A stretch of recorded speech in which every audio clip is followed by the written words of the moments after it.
చంద్రబాబు పథకం పక్కదారి పడుతోందని చెప్తూ జగన్మోహన్ రెడ్డి ఆర్థిక సిద్ధాంతం చాలా గొప్పది అని చెప్తున్నారు. Right sir. ఇక ఫైనల్గా ఆయుర్దాయంలో జపనీస్ కంటే భారతీయులు వెనకబడి ఉన్నారట సార్. జపనీయుల సగటు జీవితకాలం 85 ఏళ్ళు అయితే భారతీయుల సగటు జీవితకాలం 72 ఏళ్ళు మాత్రమే. సో జపాన్లో 100 ఏళ్లకు పైబడి 1,00,000 మంది కూడా ఉన్నారట సార్. అఫీషియల్గా గవర్నమెంట్ ప్రకటించింది కూడా. ఎందుకు సార్? అంటే మీ గతంతో పోలిస్తే భారతీయుల ఆయుర్దాయం పెరుగుతున్నప్పటికీ కూడా జపనీయుల కంటే ఎందుకు తక్కువ ఉంటుంది? వాళ్ళది 85 అయితే మంది 72. కారణాలు ఏంటి? కారణాలు ఏంటంటే, ఒకటి జపాన్ స్పెసిఫిక్ రీజన్స్ చెప్పాలి, ఓవరాల్గా కూడా చెప్పాలి. నేను అన్నట్లు స్వాతంత్రానంతరం భారతదేశంలో లైఫ్ ఎక్స్పెక్టెన్సీ సగటు జీవిత కాలం ఆయుర్దాయం డబుల్ అయింది. ఎందుకు డబుల్ అయింది ఇండియాలో కూడా అంటే, బేసికల్గా హెల్త్ ఫెసిలిటీస్ పెరిగాయి, అనేక కారణాలు. జపాన్తో స్పెసిఫిక్ రీజన్ ఏంటంటే, జపాన్ వాళ్ళ ఫుడ్ హ్యాబిట్స్. వాళ్ళు బ్రేక్ఫాస్ట్లోనే ప్రోటీన్ డైట్ ఎక్కువ తీసుకుంటారని, మనమేమో కార్బోహైడ్రేట్స్ ఎక్కువ తీసుకుంటాం. ఇది మొదటి కారణంగా చెప్పారు. జపాన్ వాళ్ళు 8.5 అవర్స్ పనిచేస్తారు. వాస్తవంగా జపాన్ వాళ్ళు చాలా వర్క్ కాన్షియస్. కానీ మన దగ్గర పేరుకు 8 గంటల పని దినాలు, కానీ అసంఘటిత రంగం 90% కనుక ఆర్గనైజ్ సెక్టార్లో 8 అవర్ అనే రూల్ అమలు అవుతుంది. అనార్గనైజ్ సెక్టార్లో అమలు కాదు. అనార్గనైజ్ సెక్టార్లో 10 గంటలు 12 గంటలు పనిచేస్తారు. నగరాల్లోనైతే బస్ కొరకు వెయిట్ చేసి ఇంకో గంట పెరుగుతుంది. సో అందువల్ల ఎక్కువ కాలం పనిచేయడం మరో రీజన్. తర్వాత ఇంకొక ముఖ్యమైన రీజన్ కూడా ఏంటంటే, వాళ్ళు నిద్ర సరిగా పోతారని. ఇప్పుడు ఇదే సర్వేలో తేలింది. వాళ్ళు మనకన్నా 1 to 2 అవర్స్ సగటున హాయిగా నిద్రపోతారని. సో అందువల్ల ఫుడ్, మీకు ఆహార అలవాట్లు, అలాగే వర్క్ స్ట్రెస్ లెవెల్స్, పని ఒత్తిడి, దాంతోపాటు మీకు నిద్ర, ఇవన్నీ కూడా చాలా కీలకం. సో అందువల్ల ఇదొక కారణాలుగా చెప్తారు. కానీ మనకు వాస్తవంగా ఇది కొత్తేమి కాదు ఈ survey. Amartya Sen India economic development and participation అని తన పుస్తకంలో చాలా రోజుల క్రితమే చెప్పాడు ఇది. అలాగే మీకు India development and participation, India economic development and social opportunity అని మొదటి పుస్తకం, జీన్ రీస్తో కలిసి రాసిన పుస్తకం. అలాగే ఇండియా డెవలప్మెంట్ అండ్ పార్టిసిపేషన్ అని, తర్వాత మీకు పొలిటికల్ ఎకానమీ ఆఫ్ హంగర్ అని, మీకు ఇలా డెవలప్మెంట్ ఆఫ్ ఫ్రీడమ్ అని, ఇలా అమర్త్య సేన్ రాసిన ఆర్గ్యుమెంటేటివ్ ఇండియన్ అని, ఈ అనేక పుస్తకాల్లో ఈ అంశాలను పదే పదే చెప్పారు.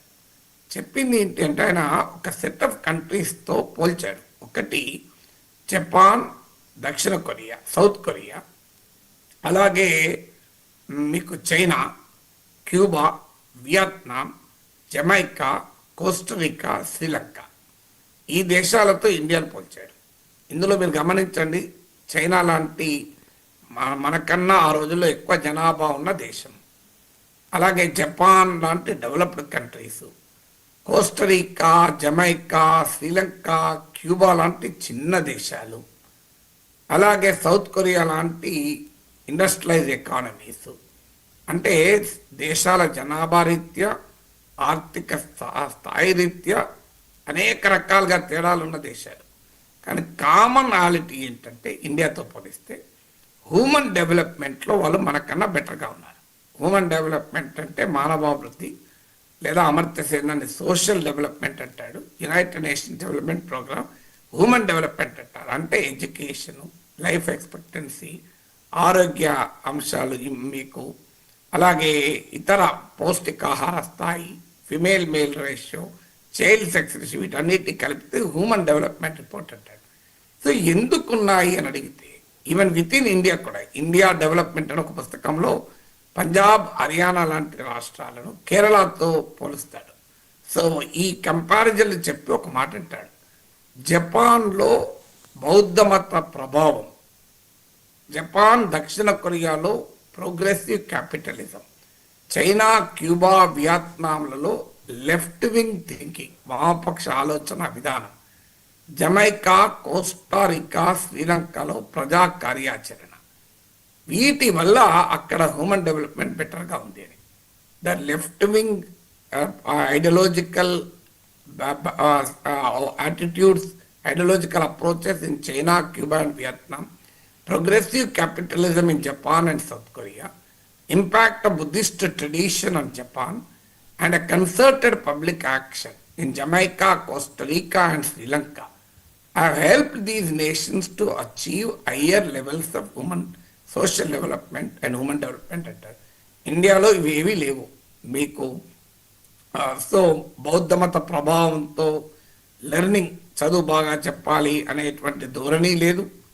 అలాగే ప్రోగ్రెసివ్ క్యాపిటలిజం లేదు, లెఫ్ట్ వింగ్ ఇన్ఫ్లుయెన్స్ లేదు. కేరళ రాష్ట్రంలో ఉంది కనుక కేరళలో ఉమెన్ డెవలప్మెంట్ సోషల్ డెవలప్మెంట్ మెరుగ్గా కూడా ఉంది. అలాగే పబ్లిక్ యాక్షన్ లేదు. అందువల్ల ఈ స్థాయిలో ఉన్నాము అని అమర్త్య సేన్ ఇచ్చిన కంపారిజన్. అందువల్ల సగటు జీవిత కాలం పెరగటానికి ప్రజల ఆహార అలవాట్లు, ప్రజల జీవన శైలి, ఆరోగ్య పరిస్థితి ఎలా మెరుగైంది, పర్యావరణ పరిస్థితులు ఎలా ఉన్నాయి, దాంతోపాటు మీకు హ్యూమన్ రిలేషన్స్ ఎలా ఉన్నాయి, సోషల్ రిలేషన్స్ ఎలా ఉన్నాయి కూడా కీలకం. మీకు అవుట్లయర్స్ అనే పుస్తకంలో మాల్కమ్ గ్లాడ్వెల్ రెసోటో అనే ఒక ప్లేస్ గురించి రెసోటో స్టోరీ అని చెప్తాడు. వాళ్లకు ఆహార అలవాట్లు బాగా లేకపోయినా సోషల్ రిలేషన్స్, కమ్యూనిటీ రిలేషన్ బాగా ఉండడం వల్ల వారు ఎక్కువ కాలం జీవించారు. సో అందువల్ల అనేక ఫ్యాక్టర్స్ అనేది లైఫ్ ఎక్స్పెక్టెన్సీని డిసైడ్ చేస్తాయి. సార్, గతంతో పోలిస్తే మీరు చెప్తూ ఉన్నట్టుగా సగటు జీవితకాలం, భారతీయుల సగటు జీవితకాలం పెరుగుతోంది.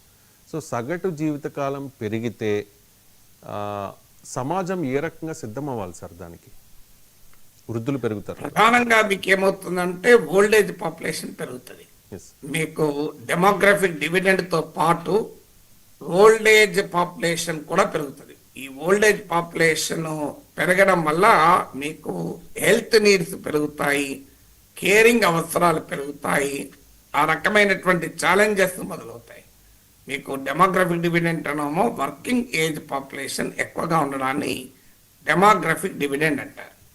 సో ఈ వర్కింగ్ ఏజ్ పాపులేషన్ ఎక్కువగా ఉండడంతో పాటు అదే సమయంలో ఓల్డ్ ఏజ్ పాపులేషన్ అంటే dependable and non working age population మీద రేషియో ఉంటుంది. సో ఇది పెరగడం అనేది ఏమవుతుందంటే మీకు మన దేశంలో కానీ చాలా దేశాల్లో ఏం జరుగుతుంది అంటే లైఫ్ ఎక్స్పెక్టెన్సీ పెరుగుతుంది. అంటే ప్రజలు ఎక్కువ కాలం జీవిస్తున్నారు కానీ మోర్టాలిటీ తగ్గుతుంది, డెత్ రేట్ తగ్గుతుంది, కానీ మార్బిడిటీ పెరుగుతుంది. అనారోగ్యాలతో ఎక్కువ కాలం జీవిస్తున్నారు.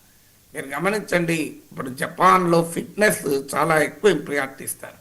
మన దేశంలో ఫిట్నెస్ ఆ ప్రియారిటీ లేదు. మీరు ఉదయాన్నే లేచి 5 గంటలకు వాకింగ్ ఎవరు వెళ్తున్నారో చూడండి. ఎవరు వెళ్తారు? ఎక్కువ మంది బీపీ, షుగరు, కార్డియో ప్రాబ్లమ్స్ ఉన్నవాళ్ళు మొదటి రకం. రెండవ రకం పెళ్లి కావాల్సిన వయసులో ఉన్నవాళ్ళు. మూడో రకం ఎస్ఐ కానిస్టేబుల్ పోస్ట్కి అప్లై చేసేవాళ్ళు. 4 బాగా ఒబేసిటీ ఉన్నవాళ్ళు. డాక్టర్కి తప్పదు నువ్వు నడవాలి అంటే. సో మన జీవన శైలిలో భాగం కాదు ఫిజికల్ ఫిట్నెస్. మన స్పోర్ట్స్ కూడా మన జీవన శైలిలో భాగం కాదు. సో అన్ఫార్చునేట్ ఇది మీకు ఈ ఛాలెంజ్ వల్ల ఏమవుతుంది అంటే మార్బిడిటీ పెరుగుతుంది, అంటే అనారోగ్యం స్థాయి పెరుగుతుంది. మీరు గమనించండి, మన ఇళ్లలో కూడా మోకాళ్ళ నొప్పులు, మోకాళ్ళు మార్చడం అనేది ఎంత కామన్ అయిందో చూడండి. మీకు 30 ఏళ్ల కింద 40 ఏళ్ల కింద మోకాళ్ళు మార్చారా? ఇప్పుడు మోకాళ్ళు మార్చడం అనేది ఒక రొటీన్ ప్రక్రియ. సో మీకు ఏది వచ్చినాక మోకాళ్ళు మార్చేస్తారు. సో మోకాలు చిప్పలు మార్చడం అనేది. సో ఇలా అనేక రకాల అనారోగ్యాలతో బాధపడుతూ ఉంటారు. సో ఈవెన్ యంగ్ ఏజ్లోనే మీకు షుగర్, బీపీలు వస్తున్నాయి. నాన్ కమ్యూనికేబుల్ డిసీజ్ బర్డెన్ అంటారు, NCDs అని. అంటే ఈ కోవిడ్ లాంటి కమ్యూనికేబుల్ డిసీజెస్ పక్కన పెడితే non communicable diseases, life style diseases burden పెరుగుతుంది. చాలా యంగ్ ఏజ్లో డయాబెటీస్ వస్తుంది, టైప్ 2 డయాబెటీస్ కూడా, లైఫ్ స్టైల్తో వచ్చే డయాబెటీస్. ఇది బీపీ వస్తుంది, ఒబేసిటీ వస్తుంది, మీకు స్పైనల్ కార్డ్ ప్రాబ్లమ్స్, స్పాండలైసిస్ లాంటి ప్రాబ్లమ్స్ వస్తున్నాయి. కారణం ఏంటంటే సెడెంటరీ లైఫ్ స్టైల్ పెరుగుతుంది. ఇలా మార్బిలిటీతో జీవిస్తున్నారు. దానివల్ల ఏమవుతుందంటే హెల్త్ కేర్ ఇంపాక్ట్ ఎక్కువగా అవుతుంది.